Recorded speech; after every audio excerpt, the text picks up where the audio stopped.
Olá, galerinha! Tudo bem aos alunos do quinto ano 1, quinto ano 2 e quinto ano 3? Olha quem está aqui de novo, professora Marise.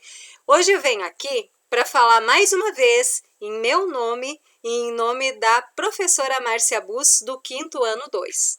E nós viemos hoje aqui para falar um pouquinho com vocês sobre o processo de urbanização no Brasil. E a professora inicia mostrando aí duas imagens para vocês.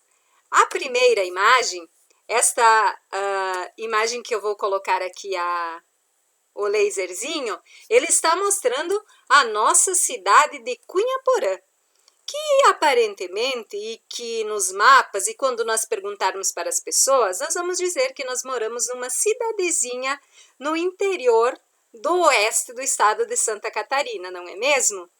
E esta cidade aqui é uma cidade muito próxima a nós, chamada Chapecó, que já é uma cidade que não vão dizer que é uma cidadezinha, que é uma cidade grande, não é? Então, assim, qual é a diferença que nós estamos vendo então agora entre esta cidade pequenininha e esta cidade enorme que é Chapecó? Nós sabemos que o município de Cunhaporã, ele comporta aproximadamente o número populacional do que tem um bairro de Chapecó e talvez até menos pessoas. O município de Cunhaporã possui hoje aproximadamente 11.602 habitantes. Já o município de Chapecó possui aproximadamente 197 mil habitantes.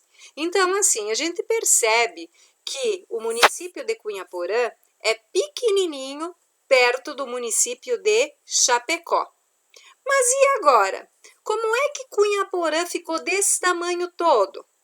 Como é que o município de Chapecó ficou desse tamanhão? Tudo isso aconteceu em função de um processo que nós vamos chamar de processo de urbanização. E é sobre isso que nós vamos falar hoje. Nós vamos falar um pouquinho sobre a zona urbana, tá? Que é essa parte da cidade. Vamos falar um pouquinho sobre a zona rural e por que é que as pessoas que moravam na zona rural vieram habitar as cidades, tornando o processo de urbanização. Muito bem. Então, a professora colocou aqui uma imagem maravilhosa de um beija-flor colhendo o néctar de uma flor. Uma imagem que hoje, em função desse processo de urbanização, dificilmente nós conseguimos ver. São poucas as pessoas que têm este privilégio. As pessoas que moram em centros maiores não têm o mesmo privilégio que nós, não é mesmo? Muito bem. Quando nós falamos de processo de urbanização, da quantidade de pessoas que existem na zona urbana e da quantidade de pessoas que habitam a zona rural, nós vamos ver que dentro do nosso país, o Brasil, aproximadamente de cada 10 brasileiros, 8 moram na zona urbana e 2 apenas moram na zona rural. Mas há muitos anos atrás, isso não acontecia, isso não era assim. Havia mais pessoas que moravam na zona rural do que na zona urbana. E nós vamos ver um pouquinho sobre como aconteceu esse processo todo. Belezinha? Olha só, nas cidades nós sabemos que se encontram lá as lojas, os produtos, os serviços, a administração pública do município, tudo isso está na cidade, está no meio urbano. Então, nós que moramos lá no interior, ou se nós quisermos por um exemplo aqui de uma cidadezinha do interior do nosso estado de Santa Catarina, se nós quisermos buscar um especialista, por um exemplo, na área da saúde, nós precisamos nos deslocar a um outro município, a um município maior, para que a gente encontre estas especialidades. Assim também, como se nós quisermos ir ao cinema, aqui no município de Cunhaporã não tem. Então, nós temos que nos deslocar a um local mais urbanizado, onde haja mais pessoas morando e à procura procura dessa demanda. Então, nós vamos visitar lá. Se nós quisermos ir para o cinema, nós vamos visitar o município próximo que tem. Nós iríamos ou para São Miguel do Oeste ou nós iríamos para Chapecó. Se nós quisermos ir a um shopping center, nós temos que nos deslocar até um centro maior. Logo, nós iremos para Chapecó, que é onde nós vamos encontrar lá o famoso shopping, que nós gostamos tanto de fazer a visitação. É claro que as pessoas que têm oportunidade. Mas olha só, nem sempre a maior parte da população brasileira morou na zona urbana. Tá? Esse processo de modificação, ele começou a dar uma crescente a partir do ano de 1950, em função da mecanização, em função da ampliação das indústrias que começavam a produzir em larga escala no meio urbano. Aconteceu, então, o que a gente chama de êxodo rural, que a professora destacou aqui, deixou sublinhado, tá? O êxodo rural nada mais é do que a demanda da população do interior vir para os centros maiores, vir para a cidade. Então, a esse nome, a esse deslocamento das pessoas do interior em massa para a cidade, nós denominamos, então, de êxodo rural. Ao mesmo tempo que no interior se dispensava a mão de obra, porque os maquinários eles começavam a dispensar a mão de obra do homem, o homem não precisava mais bater o feijão, o homem não precisava mais bater debulhar o milho. Aconteceu o quê? Surgiram as máquinas para fazer este serviço. No entanto, nas cidades, a oferta de trabalho ela começava a crescer, as indústrias elas começavam a crescer, elas dissiparam. E aí as pessoas acabaram deixando do seu lugarzinho lá no interior e passaram a ir para as cidades em busca de emprego, em busca de um local que necessitasse da mão de obra do homem. E foi isso que o homem fez, porque o que o homem quer, o que nós desejamos, o que nós queremos é ter um trabalho que nos beneficie, que nos torne seres humanos melhores, onde nós possamos ter condições de saúde, uma educação de qualidade para os nossos filhos, aonde haja transporte que possa nos levar de um local para o outro. E a professora desenhou aqui, mostrou para vocês através de um gráfico, como foi a evolução, como foi o crescimento da população urbana no decorrer dos anos. Vejam só, aqui a professora tem o ano de 1940. Tá? No ano de 1940, nós vamos observar aqui no nosso gráfico que havia mais pessoas morando na zona rural, tá? Havia mais habitantes na zona rural, então em torno de 25 mil habitantes estavam morando no interior e em torno lá de 15 mil habitantes, entre 10 e 15 mil habitantes, habitavam a zona urbana, que é essa partezinha cinza aqui. Em preto está os habitantes da zona rural. Quando chegou lá no ano de 1950, a população brasileira ela já foi aumentando e gradativamente ela vai aumentando em função de pessoas que vêm de outros países morar para cá e o próprio aumento da taxa de natalidade do nosso país.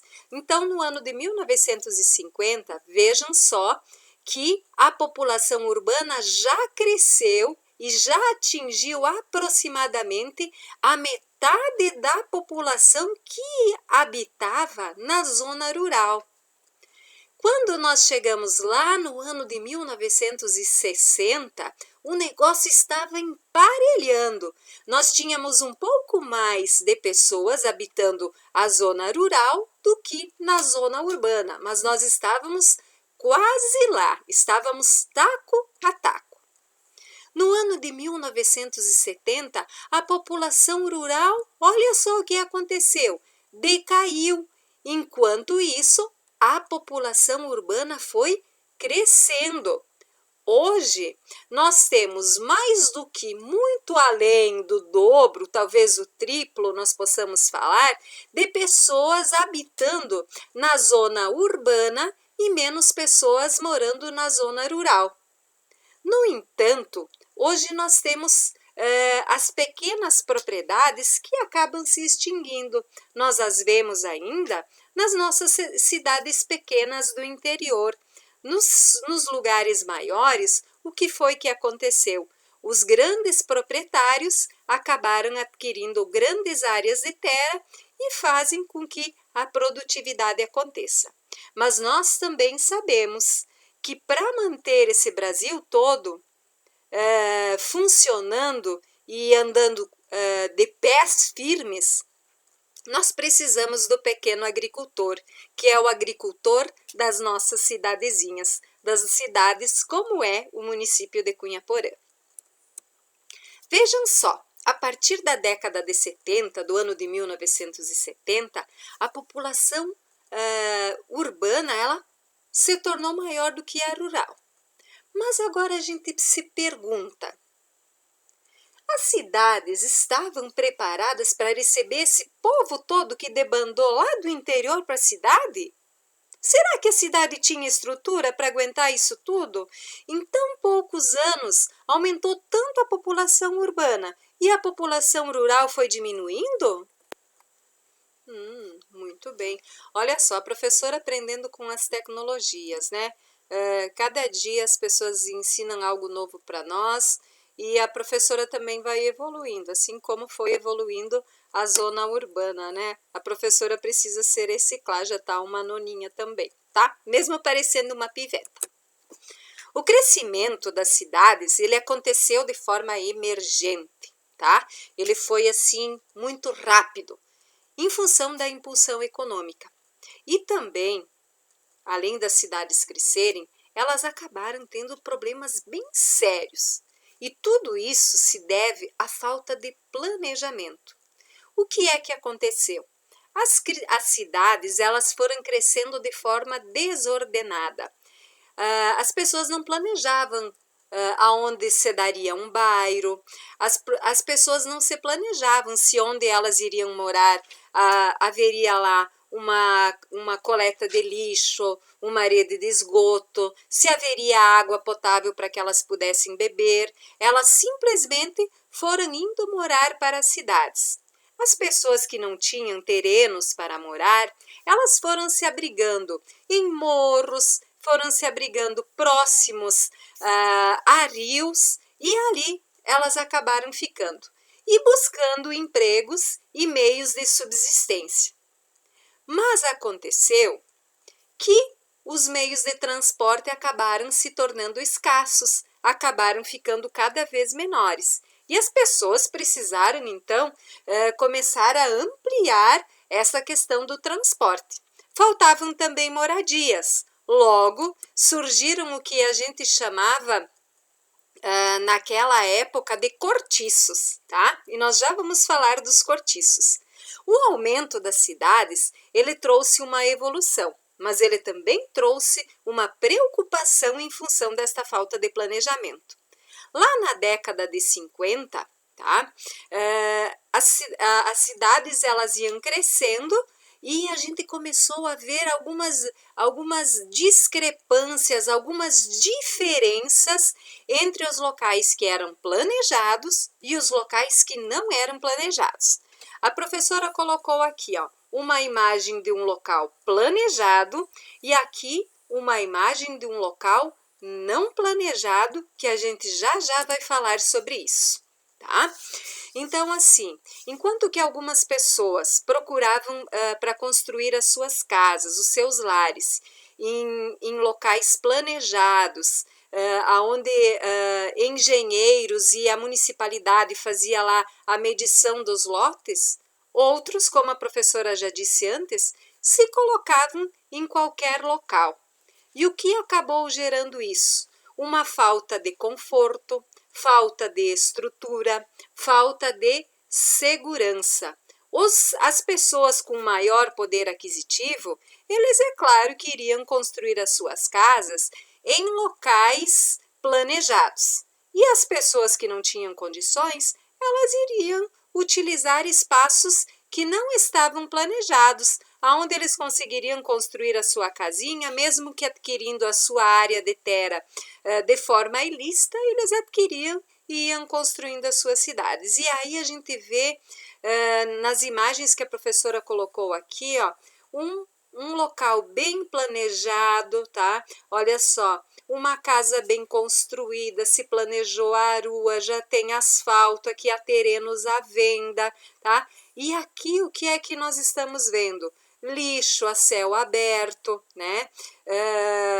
Não há rede de esgoto, provavelmente há falta de água. Aqui nós vemos um poste de luz, aonde provavelmente tenha sido feito o que a gente chama de gato ou um roubo de energia elétrica para que tenha eletricidade nas casas, né? E as pessoas acabaram ocupando áreas de risco de forma desordenada. No centro do Rio de Janeiro, as pessoas acabaram construindo os famosos cortiços que a professora falou antes. Esses cortiços, eles eram pequenas casas construídas com 2, 3, 4 pavimentos, a maior parte delas com a madeira que era extraída aqui em nosso país, e dividiam pequenos espaços com grandes famílias. Muitas vezes as pessoas vinham lá do interior morar na cidade, iam morar no cortiço, aí lá um outro parente pensou assim, bah, o meu irmão tá lá, tá trabalhando, tá ganhando seu dinheirinho, vou lá morar junto com ele. E lá se abrigava todo o pessoal dentro daqueles pequenos cortiços, daqueles pequenos casebres super povoados.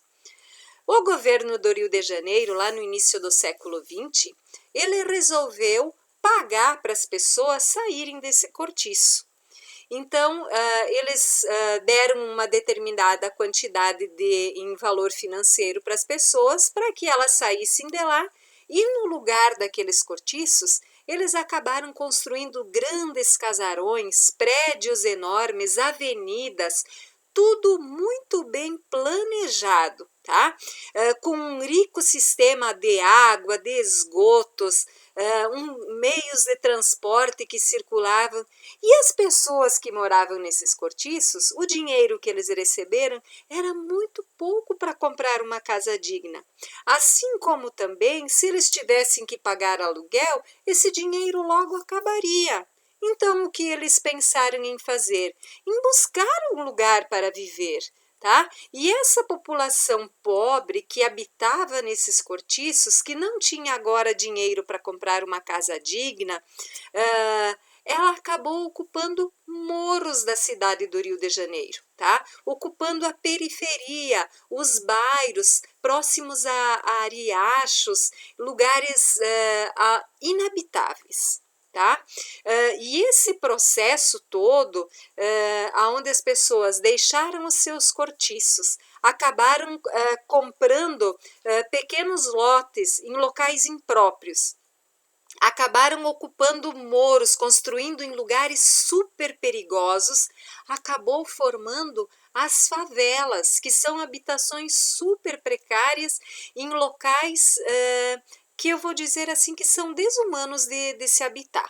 A professora colocou aqui 3 imagens para que vocês visualizem, tá? Essa primeira imagem aqui, a professora colocou a favela da Rocinha, tá? Nessa favela da Rocinha, vocês vão ver que há 3 meninos que estão sobre um telhado. Vocês estão vendo aqui? Vocês já imaginaram o perigo que essas crianças estão correndo, ficando assim, em um local desta forma? Vocês teriam coragem de subir e ficar como essas crianças em cima de uma laje, correndo o risco de tudo isso desabar? Vejam as casas dos moradores, sobre um muro, construídas, como a gente dizia antigamente, a pau e pique. Sem um engenheiro que projetou essas casas, as pessoas foram construindo da forma em que elas iam conseguindo. Então, uma vez compravam uma areia, alguns tijolos, foram ampliando, sem fazer um projeto na prefeitura e foram ocupando esses locais aqui. Agora vocês imaginam, minha gente, se ocorrer uma grande chuva, uma enxurrada. O que é que pode acontecer com essas casas que estão aqui em cima do morro? Se essa primeira casinha aqui desandar, o que é que vai acontecer com tudo que tem aqui embaixo? Vai acabar caindo também. Então, assim, o próprio furto da energia elétrica que essas pessoas fazem, as famosas gambiarras, né? Elas também podem provocar incêndios. E é tão comum hoje a gente ouvir e a gente ver incêndios, mas geralmente eles são provocados não porque ali há uma rede de energia elétrica, mas porque as pessoas ocuparam a energia de forma ilícita, né? Aqui a professora colocou também uma outra imagem de uma favela, tá? De um local que foi habitado de forma desordenada, de forma imprópria, tá?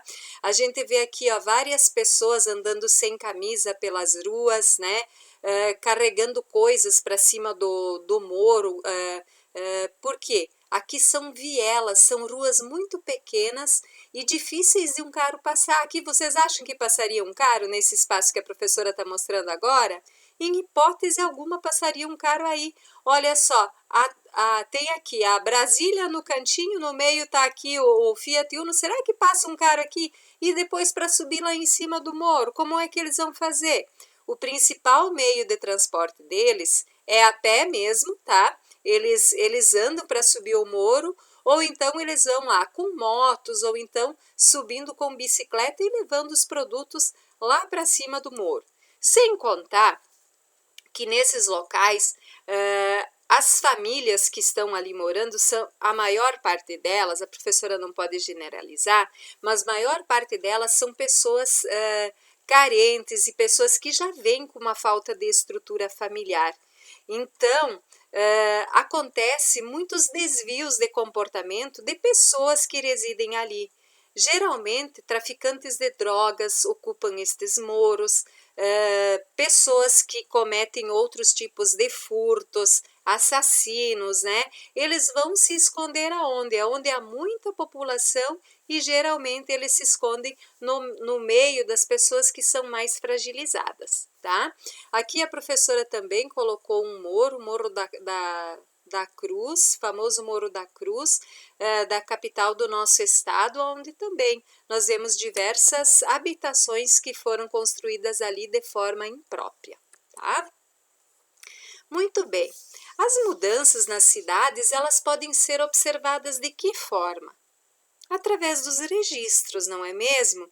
E esses registros, eles podem acontecer de diversas formas, mas nós vamos começar a falar da primeira máquina que registrou através de fotografia as imagens das cidades.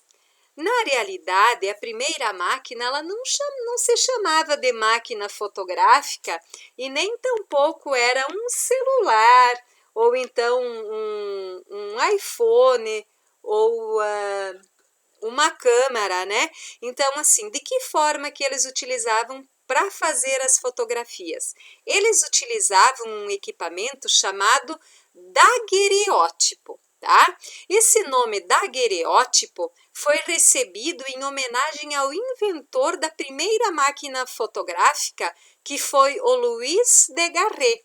O Louis Daguerre criou, então, a primeira máquina fotográfica, que a professora vai mostrar para vocês agora, que é o daguerreótipo, tá? Esse aqui é o daguerreótipo, a primeira máquina fotográfica que existiu. E esse aqui é o senhor Louis, que criou esta máquina fotográfica aqui. Então, os primeiros registros no nosso país, no Brasil, foram feitos com esta máquina fotográfica das modas antigas. Quando nós fizemos a nossa visita na Fundação Cultural, nós vimos lá diversas máquinas fotográficas, mas nós não vimos nenhuma garrapié lá, né, gente? Olha só, aqui nós temos um registro do município de Cunhaporã lá na década de 30, quando os primeiros moradores vieram para o município de Cunhaporã, tá? Então aqui era a sede da Companhia Sul Brasil e nesta área aqui é o local onde hoje se situa a Praça da Bandeira, tá? Aonde nós vamos lá para as festividades do município de Cunhaporã, neste local que a professora está indicando aqui com este laserzinho vermelho, tá? Muito bem, o nosso município ele foi crescendo, ele foi se desenvolvendo, assim como outros centros urbanos também foram crescendo e foram se desenvolvendo. Lá na década de 80, no município de Cunhaporã, a nossa praça ela já tinha o formato da bandeira nacional, não é? Então, a forma da nossa praça, ela tem a forma da bandeira nacional. Nós vamos ver que aqui nós temos um retângulo, né? No centro da praça aqui nós temos o círculo, que vai representar a parte do círculo lá da bandeira nacional, e nós temos aqui a formação do losango, que é a parte das saídas lá da praça. Então, por isso que a nossa praça também foi nomeada como Praça da Bandeira, porque o seu formato tem o formato da bandeira do Brasil, a bandeira nacional. E olha só, nós vimos a diferença em 50 anos do município de Cunhaporã.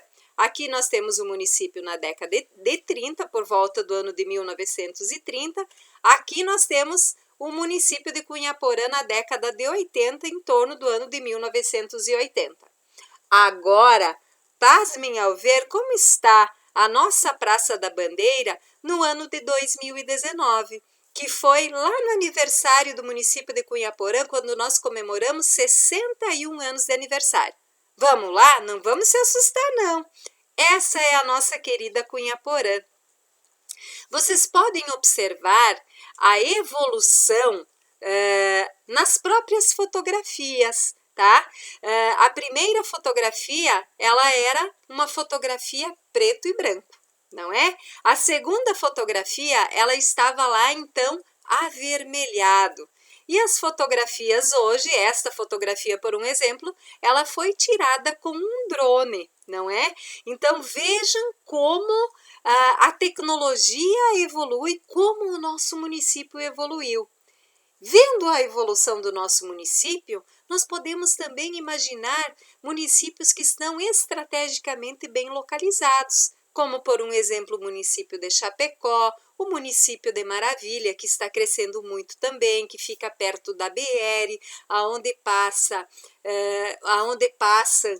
os meios de transporte, aonde as pessoas olham lá as áreas de terra que são mais planas e procuram instalar ali as suas indústrias em função da trafegabilidade que eles veem e na expansão que essas cidades ofertam para as pessoas, tá?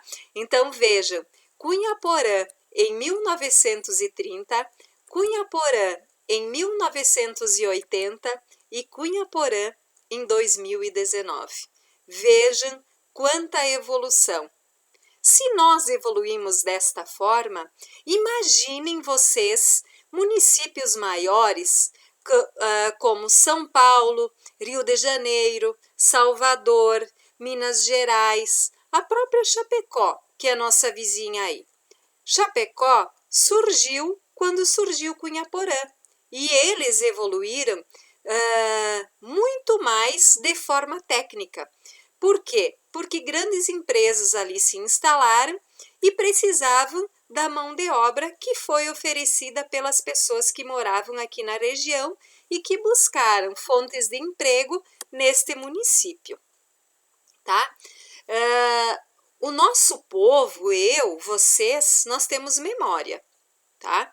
E essa memória, além de estar registrada em fotos, em fotografias, como a professora mostrou agora as de Cunhaporã, elas também podem estar registradas através da forma de construção das casas. As pessoas que vieram da Alemanha para cá, elas tinham um estilo de vida, as casas delas tinham um estilo de construção. E esse estilo que essas pessoas possuíam, elas trouxeram para deixar as suas novas terras com a carinha deles.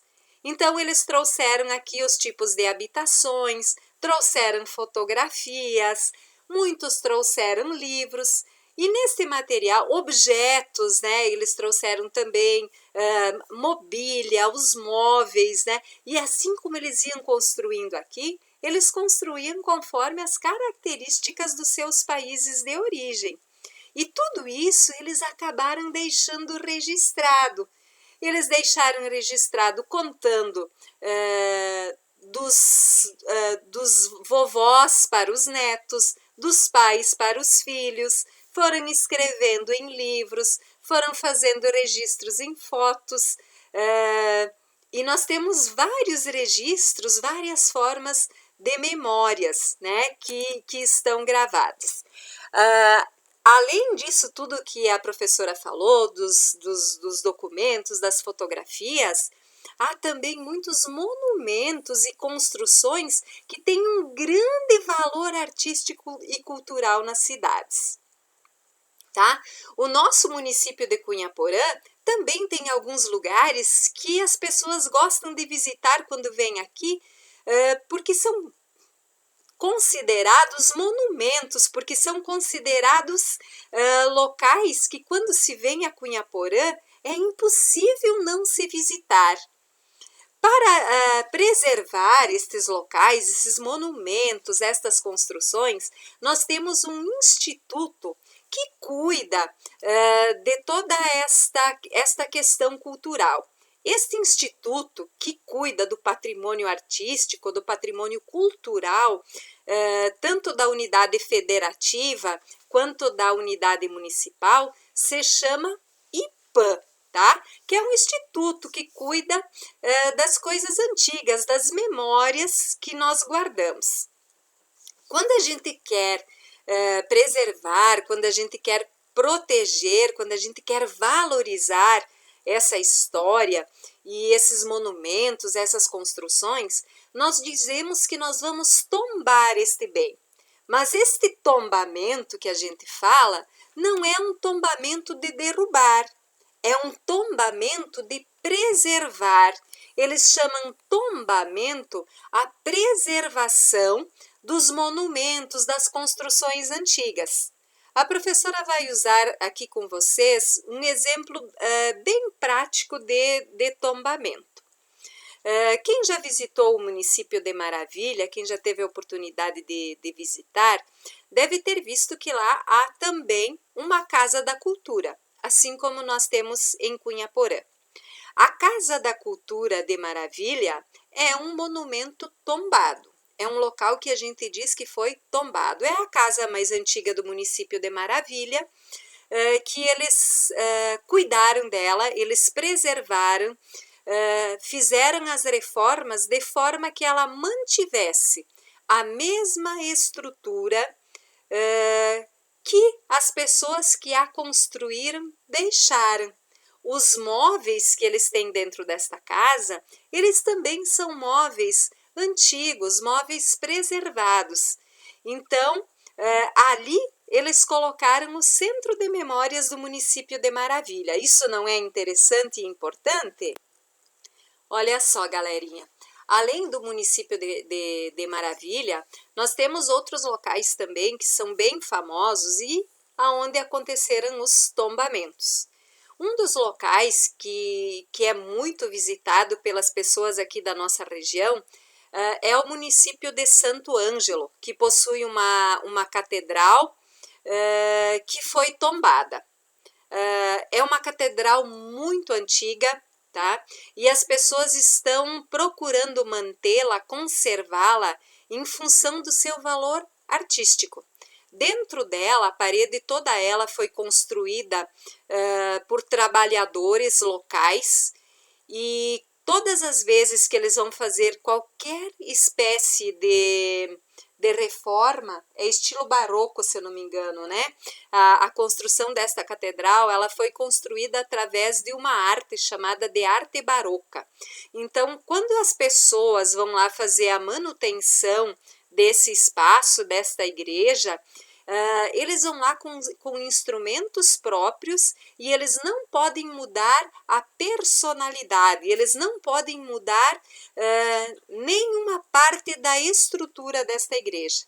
Assim como também há muitas pessoas que fazem visitas a São Miguel das Missões, onde encontram-se lá construções dos povos que habitaram lá de forma civilizatória, foram os primeiros habitantes daquele local, né? Então, toda aquela construção que há lá em São Miguel das Missões, ela também está sendo preservada. As pessoas, o IPAM, na realidade, realizou o tombamento daquele local e o local está sendo preservado, ele está sendo cuidado, e a principal fonte de renda daquele município é o turismo. Eles não têm grandes rendas, as pessoas não valorizam muito a cultura deste local.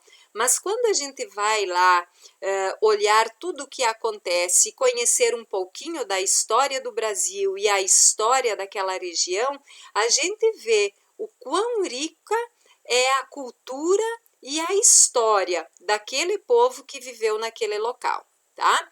No município de Cunhaporã, nós podemos falar também de alguns tombamentos, de algumas construções que nós temos aqui, tá? Uma das casas que há alguns anos estava se discutindo a respeito de tombar, tá?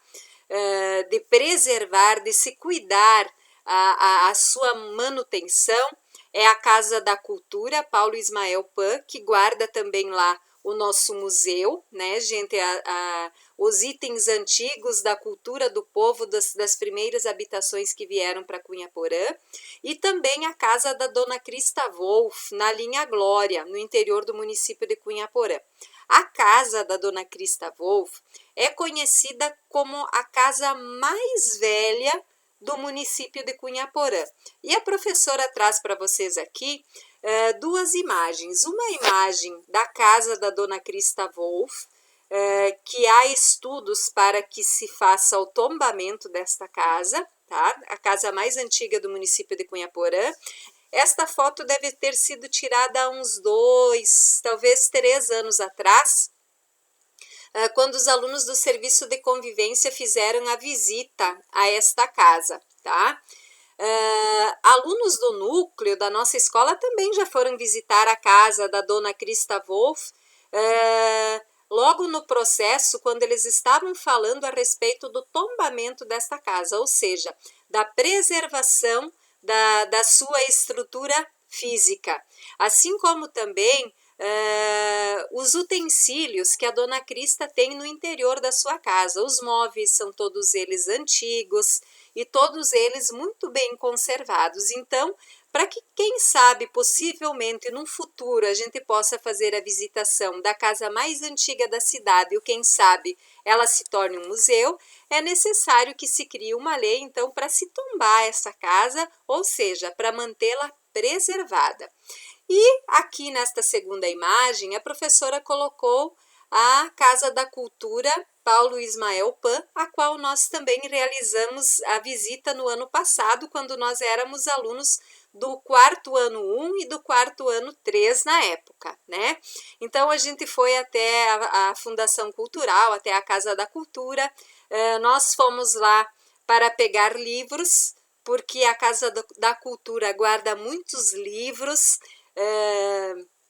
de forma memorial, vamos dizer assim. Ali também acontecem diversos eventos culturais, aulas de música, de violão, aulas de sopro, inclusive a prof já indicou para alguns alunos para fazerem, tá? E guarda ali um patrimônio muito importante do município de Cunhaporã, que são as nossas memórias. A história do povo de Cunhaporã. Há registros lá de diversos utensílios, de diversos bens, que para muitas pessoas era algo muito rico e que está ali depositado, né? Então, esta foi a visita que nós realizamos lá no ano passado.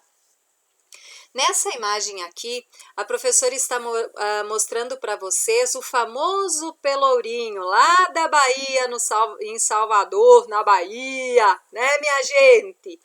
Aqui nesse centro, onde a professora agora está com o laser, lá no ano de 1550, 1600, os escravos eram castigados. Eles apanhavam dos seus patrões caso eles não executassem o que os patrões exigiam.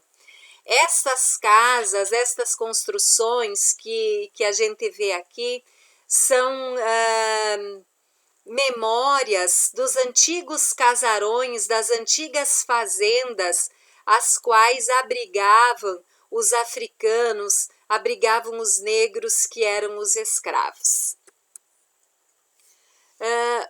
Muito bem, gente, mas nós estávamos falando aqui, a professora falou um pouquinho da história, um pouquinho da evolução, dos registros que as pessoas têm sobre o nosso passado e o que a gente quer mostrar do passado para vocês.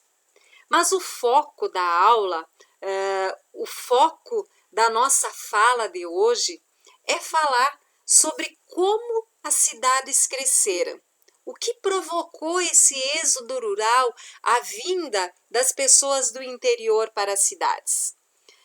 Nós já vimos que diversos problemas foram ocasionados em função desse êxodo rural, da vinda das pessoas do interior para as cidades. Mas nós também vemos que há uma grande modificação, há um grande melhoramento e cada vez mais da estrutura das empresas. Lá na década de 50, as mulheres, os homens que trabalhavam nas indústrias, eles precisavam tingir o tecido, eles precisavam manusear a máquina. Hoje, as indústrias de tecido, todas elas são vinculadas a um computador ou a um robô que vai realizando as atividades dispensando a mão de obra do homem. E o homem, ele precisa se reciclar, ele precisa buscar novas fontes de renda para que ele possa também evoluir conforme o nosso mundo vai evoluindo. A professora colocou aqui uma montadora de automóveis, uma indústria automobilística lá no ano de 1930. Lá na década de 30, quando as pessoas iam construir um carro, precisava da mão de obra de diversas pessoas. Diversos homens precisavam estar trabalhando em sintonia para que o carro não ficasse desconfigurado. Então, o que é que acontecia? Se o trabalho não acontecia de forma sincronizada, alguma coisa podia acontecer de forma errada e acontecesse depois um acidente e o homem seria responsável por aquilo que aconteceu e acabava sendo castigado. O trabalho nessa época era um trabalho muito duro. As pessoas trabalhavam sem ter uma hora marcada. Elas começavam lá às 4 horas da manhã e adentravam a noite trabalhando. E o que elas recebiam de remuneração em troca era muito pouquinho. Elas não tinham um salário fixo. E isso prejudicava muito as pessoas que precisavam do trabalho para se manterem vivas e para manterem as suas famílias, mas elas não tinham um horário para que elas pudessem trabalhar. E tudo isso continuou assim por um longo tempo, tá? Lá na década de 50, no ano de 1950, quando surgiram lá os famosos Fuscas, que hoje estão voltando novamente à moda, nós vemos que já há aqui uma estrutura que vai elevando os automóveis, que o homem não precisa mais agora fazer a força para fazer essa elevação, como acontecia aqui nos anos 30. Já tem aqui uma esteira que vai levando os carros para frente, que vai levando para trás, mas ainda não dispensa a mão de obra do homem. Vejam que aqui os homens estão montando os carros, eles estão montando em larga escala, em grande escala. E depois, quando nós chegamos na nossa atualidade, nós vemos que a mão de obra humana, tá? Ela pode ser substituída agora por robôs, por máquinas que também são comandadas pelo homem. Mas todo esse processo aqui aconteceu para melhorar a minha vida e para melhorar a vida de vocês. As pessoas elas vão construindo para aumentar o seu padrão de vida, para aumentar o seu nível social, o seu nível de vida. Antes do surgimento dessas grandes indústrias, a transformação da matéria-prima ela começava nas casas. A prof lembra bem, quando a prof era menor, que a minha madrinha construía, olha só o que ela fazia, a empresa, uma empresa daqui da região, a professora, o policial do Proerd sempre diz, não posso falar o nome das pessoas e das empresas, mas uma empresa que eu conheço, tá? Ela encaminhava para a casa da minha madrinha pequenas peças de couro e a minha madrinha costurava manualmente o que se transformaria depois em uma bola. E eles passavam lá uma vez por semana na casa dela, pegavam aqueles pedaços de couro que estavam agora costurados, levavam até um local maior, onde eles colocavam dentro da bola uma câmara para se transformar depois em uma bola. No entanto, essas pequenas oficinas nas casas, com o passar dos tempos, elas foram se perdendo. E as pessoas que antes trabalhavam em suas casas, às vezes fazendo uns bicos, uns extras, elas precisaram começar a trabalhar dentro das empresas. Por quê? Porque aumentou o consumo, as pessoas começaram a consumir mais bolas, assim como hoje, se há 10 anos atrás, na minha casa, não existia uma máquina de lavar roupa que lava e seca, hoje eu já tenho uma máquina de lavar roupa que lava e seca. Não é? Então, assim, as pessoas vão adquirindo coisas novas, vão adquirindo bens para que elas se beneficiem. E é o que aconteceu. No início do século XX, a professora falou para vocês lá na década de 30 que as pessoas elas trabalhavam de forma árdua, o trabalho delas era duro, era exaustivo, eles chegavam em casa sem ter hora para voltar, saíam trabalhar de manhã e não sabiam que hora eles iam voltar para casa. Até crianças precisavam trabalhar para ajudar a dar sustento para as famílias. Então, lá no ano de 1988, foi aprovado o Conjunto de Leis do Brasil. Esse Conjunto de Leis do Brasil, ele criou leis para direcionar o nosso país, para falar que quando uma pessoa trabalha mais do que 8 horas por dia, ela merece receber um salário extra, tá? A hora extra. Falou que o mínimo que as pessoas teriam que receber era um determinado valor que eles atribuíram como sendo justo, tá? Nós sabemos hoje que o salário mínimo, ele não é um salário justo, mas para a época e para nós hoje, o que foi criado lá na Constituição de 1988, apesar de já haver muitas modificações nesta lei, nestas leis, veio a nos beneficiar. A partir deste momento, o trabalhador, ele passou a ter direito a férias, ele passou a ter direito a hora extra, ele passou a ter direito a férias pagas, não férias nas quais eles saíam e, no entanto, eles não recebiam.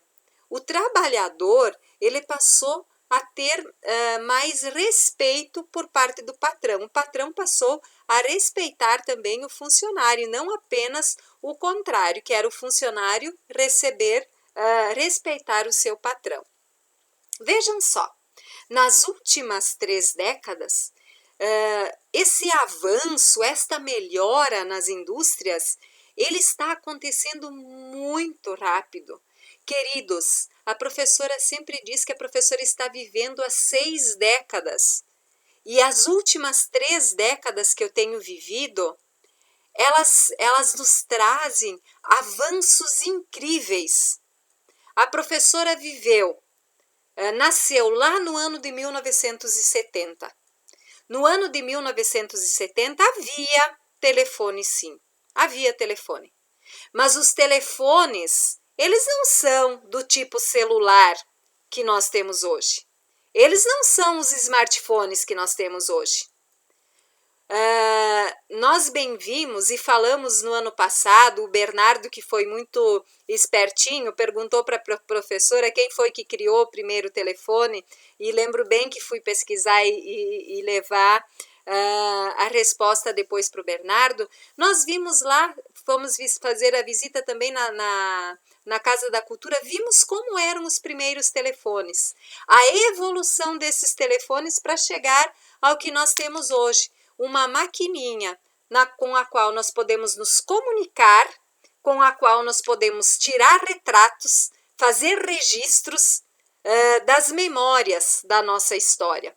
Então, a máquina das indústrias, as grandes máquinas, as pessoas, elas acabaram sendo substituídas por robôs. Os materiais, os utensílios que nós utilizamos, cada vez vêm para nós de forma mais aperfeiçoada. Eles vêm com mais tecnologia e a nós cabe saber mexer com essas novas tecnologias. Vejam só, surgiu uma doença, o coronavírus. O coronavírus fez com que a professora aprendesse a lidar com esse bichinho aqui, que é o computador. Eu pausei, eu acho que eu fiz aqui.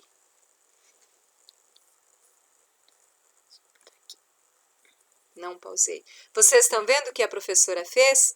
A professora mexeu na máquina e a máquina deu um treco nela, né? E a professora já se assustou. Vejam só, meus queridos, nós precisamos evoluir conforme acontece a evolução social, a evolução da informação, nós também precisamos evoluir. Por isso que a professora sempre fala da importância de nós estudarmos, da importância de nós nos aperfeiçoarmos e de cada vez mais ter conhecimento, tá? Quando eu era menina, toda semana eu ia no correio e pedia lá para o carteiro: veio carta para a família Schmidt? O tiozinho do correio olhava lá nas caixas enormes, procurava Schmidt. Estava tudo lá em ordem alfabética. Schmidt, Marise Schmidt, não tinha nada para mim. Não tem carta para a senhora. Eu dizia: tchau. Na semana seguinte eu chegava lá e dizia: ô senhor, tem carta para mim? E ele ia mais uma vez na caixa grande lá e procurava: tem aqui uma carta para a senhora. As comunicações, a nossa forma de nos comunicar com os nossos parentes que moravam em outro país, que moravam em outros estados, era através da carta. E quando a carta não era registrada, ela chegava a levar 2 meses até chegar na pessoa que deveria receber, no destinatário, tá? E a gente tinha uma ansiosidade muito grande, a gente estava ansioso para receber informações dos nossos parentes distantes. Hoje, nós vemos como a informação é rapidinha. Eu pego esse bichinho aqui, o senhor celular, e vou ligar para minha amiga lá nos Estados Unidos, eu vou ligar lá ou mandar uma mensagem via WhatsApp, via Facebook, via Messenger, eu posso fazer reuniões via Hangout, eu posso fazer reuniões via Skype, eu posso fazer via chat, eu posso fazer via Meet. Então, assim, há diversas formas de eu me comunicar com outras pessoas e a comunicação acontece na hora. muitas reuniões, muitos negócios hoje são fechados, não mais de forma verbal, não mais olho no olho, como acontecia antigamente. Hoje, grandes negócios são fechados via forma de comunicação, via reuniões WhatsApp, reuniões Hangout, reuniões através de Meet, através de chat. Grandes negócios são fechados. Vejam como tudo mudou. Quando a professora era menina, nós tínhamos uma televisão que parecia uma caixa de abelha. Ela era enorme, tinha os botõezinhos lá de girar. Logo depois, não muito tempo depois, começou a surgir as primeiras televisões coloridas. E a minha televisão, que era preto e branco, saiu de moda. Ora, para que a gente fizesse de conta que a gente tinha uma TV colorida, nós comprávamos uma parede acrílica para colocar em frente à televisão, que tinha lá diversas cores e nós víamos a imagem colorida. Até surgir alguém que criou a imagem colorida para que nós pudéssemos assistir. E hoje nós temos televisões smart, que eu posso utilizar o monitor com a tecla do meu computador.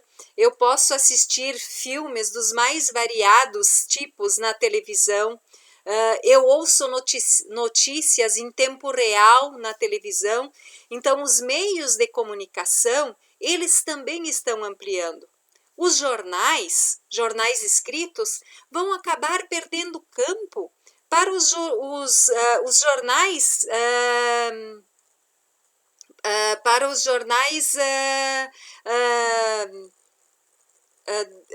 comunicativos através dos meios de informatização, das tecnologias da informação. Então, assim, cada vez mais a gente precisa investir na gente mesmo. A gente precisa buscar novas formas de comunicação, novas formas para se reinventar. Mas a professora tem uma coisa bem importante para falar, e eu não sei se eu não vou me emocionar nesse momento em que eu falo,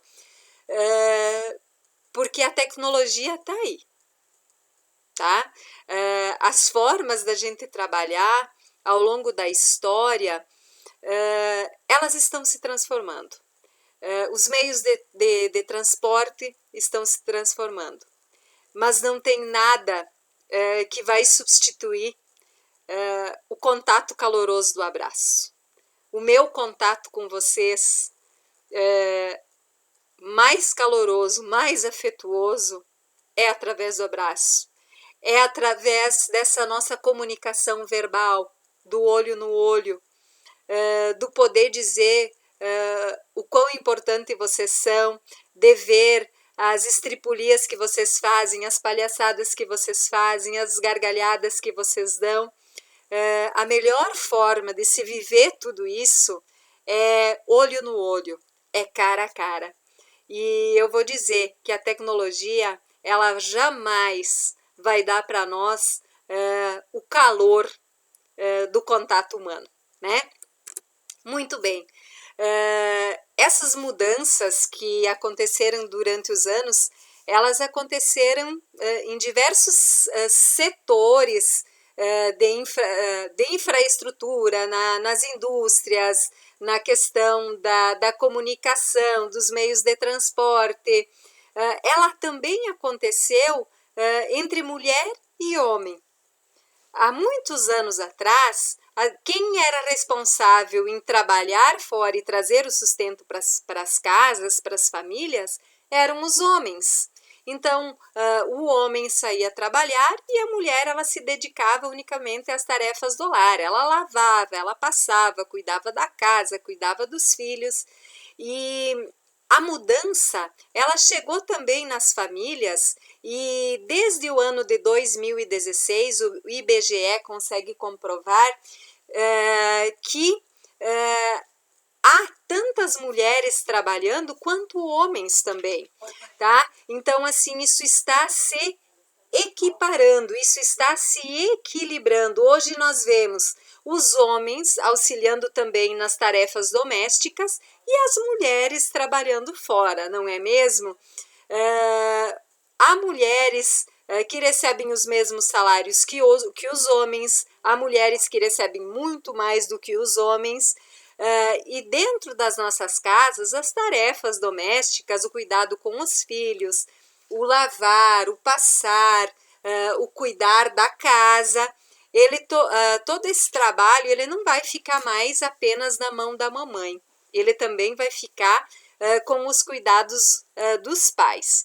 Então, nesse período de pandemia, não é só a mamãe que vai ajudar vocês lá nas tarefas escolares. O papai tem as mesmas obrigações que a mamãe, não é? Porque os tempos mudaram e essa é uma mudança, é uma conquista significativa das mulheres, né? E muito importante de ser ressaltada quando nós vamos falar desse processo de urbanização do nosso país.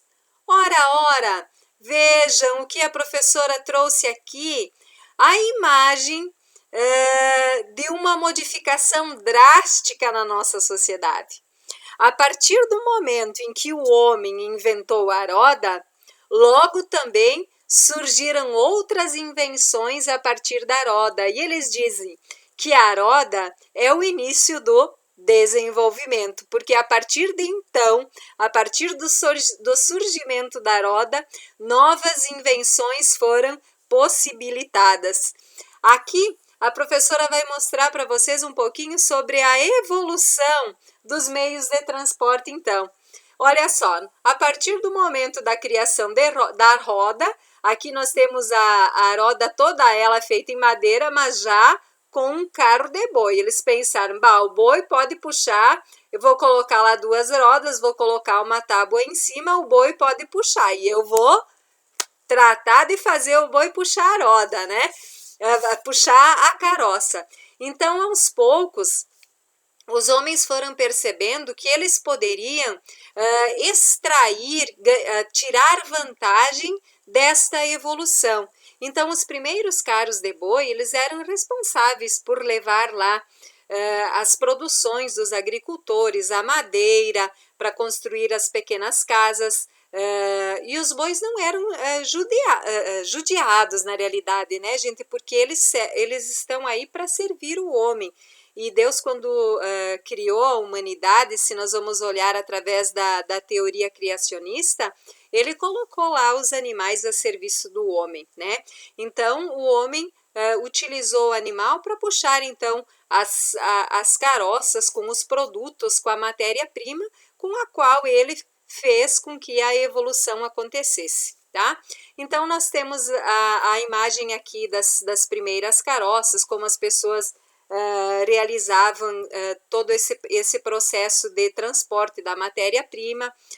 Vemos também uma imagem aqui de um meio de transporte, charrete, né, que era utilizado para levar os nobres, né? Aqui nós temos um estilo mais moderno de charrete, que é a carruagem, né, que levou as princesas também para os famosos contos das princesas, mas que levavam geralmente as pessoas da grande elite. E nós vemos que aqui na frente nós temos os condutores da carruagem, e sobre a carruagem nós temos ali uma pessoa que é responsável pela segurança, e provavelmente dentro desta carruagem estivesse alguém da grande elite ou um grande proprietário, né? E os meios de transporte foram evoluindo, além dos carros de passeio normal, precisava fazer o transporte de cargas, e surgiram então, os transportes foram evoluindo. Aqui a professora tem a imagem, tá? Das primeiras locomotivas a vapor que surgiram lá em Londres, mas que foram trazidas também aqui para o Brasil para transportar pessoas e para transportar matéria-prima, né? Essas primeiras locomotivas, elas eram movidas a lenha, a madeira mesmo. Então, através eles faziam o fogo gerava a energia que movimentava a locomotiva. E aqui nós temos também um pouquinho da evolução dos meios de transporte, né, gente? Nós vimos lá antes os carros sendo fabricados, né, alguns com motor de combustão. Hoje nós vemos evoluindo muito a questão dos carros com motor elétrico, e o futuro que nós vemos aqui, que é a gasolina, o óleo diesel, o álcool que vai conduzir, que está conduzindo hoje os nossos carros, devagarzinho vai dando espaço para abastecimentos elétricos. E mais uma vez acontece uma nova era, uma era de desenvolvimento. Aqui a professora também colocou alguns meios de transporte, né? Crianças que são meios de transporte terrestres, que são ágeis e que são modernos e que vocês podem visualizar aqui nas imagens. Eu fico imaginando, olhando aqui para esse ônibus, eu fico imaginando que quando a professora estudava, para a professora ir para a escola, a professora ia com o famoso polentão, tá? Que era um ônibus que na frente aqui, a impressão que a gente tinha que era um caminhão, e para trás depois vinha o ônibus. Os primeiros micro-ônibus nós chamávamos na minha infância de caixinha de fósforo, tá? Olha só o trem no que virou, gente, tá? Os caminhões, tentem imaginar através ou pesquisem esses meios de locomoção antigos e se reportem agora para a atualidade.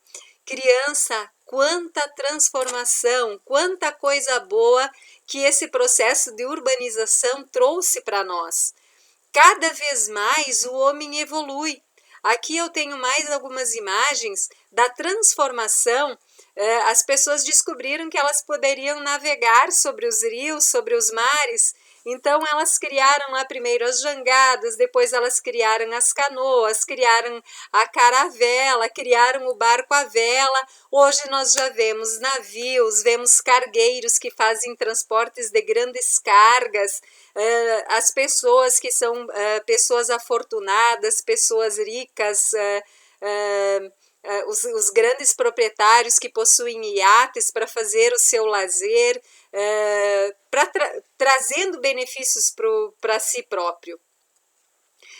Todo esse processo de urbanização, ele trouxe para nós a tecnologia, ele trouxe para nós a diferença social, trouxe para nós sérios problemas ambientais, queridos, que nós não podemos deixar de ressaltar, não é? A transformação, o processo de urbanização aconteceu, mas o homem deixou rastros, rastros de sujeira para trás. Quando nós vamos nas beiradas dos rios para olhar, o que a gente vê no entorno? Muito lixo. Prova disso é nós passarmos na Avenida do Canal e olharmos para dentro do Arroio Bonfim. Era um rio que passava em Cunhaporã. Hoje, o que é que passa ali? Será que eu ainda posso chamar o Arroio Bonfim de Rio Bonfim? Esse processo de urbanização trouxe sérios problemas ambientais, trouxe problemas de erosão,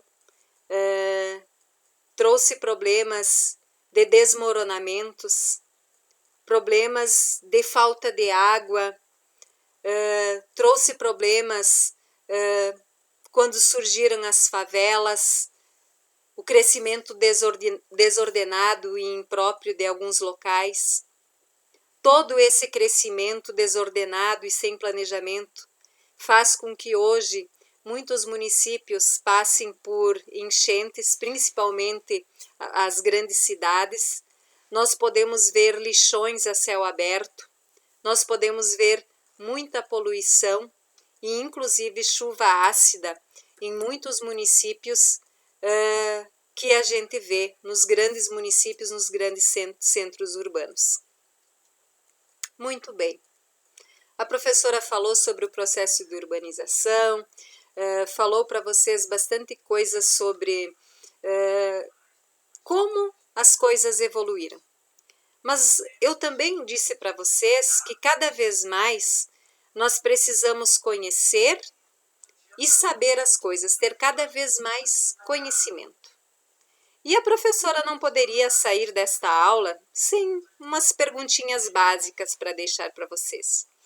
Eu coloquei aqui, você já se perguntou como são dados os nomes às cidades, ruas, bairros, aos países? Eu vou acrescentar. Por que é que os continentes receberam os nomes, continente americano, continente asiático? Por que eles receberam esses nomes? Por que as cidades têm os nomes que elas têm? Atrás disso tudo há motivos. E eu gostaria muito que vocês se questionassem a respeito do nome da nossa cidade, e a professora tirou um pouquinho aqui do site do município de Cunhaporã, um pouquinho sobre a origem do nome do nosso município. Mas eu gostaria que vocês pesquisassem. E quando nós retornarmos às aulas, que vocês falassem para mim qual é a origem, por que é que a rua que vocês moram tem o nome que ela tem. Por que é que o nosso país, Brasil, tem o nome de Brasil? Por que o estado de Santa Catarina recebeu o nome de Santa Catarina? Por que Rio de Janeiro é Rio de Janeiro? Por que é que a comunidade do interior que eu moro é Linha Glória? Por que o nome da comunidade que eu moro é Linha Araçazinho? Por que o nome da comunidade que eu moro é Linha Candeias? Por que o nome da localidade que eu moro é Bairro Augusto Kempfer? Por trás disso tudo tem história. E eu gostaria muito que vocês pesquisassem sobre a história da cidade de vocês, da rua ou da comunidade do interior que vocês moram e do bairro em que vocês moram. Queridos alunos, era isso que a professora tinha para falar para vocês hoje a respeito do processo de urbanização do Brasil, tá? No mais, em meu nome, em nome da professora Marise e em nome da professora Márcia, eu quero deixar para vocês aqui beijinhos carinhosos, um coração fazendo tum-tum bem forte, esperando o retorno. E eu tô aqui, queridos, aprendendo. E eu espero que vocês tenham aprendido hoje um pouquinho com a professora Marise sobre os ensinamentos que eu e a professora Márcia queremos levar até vocês.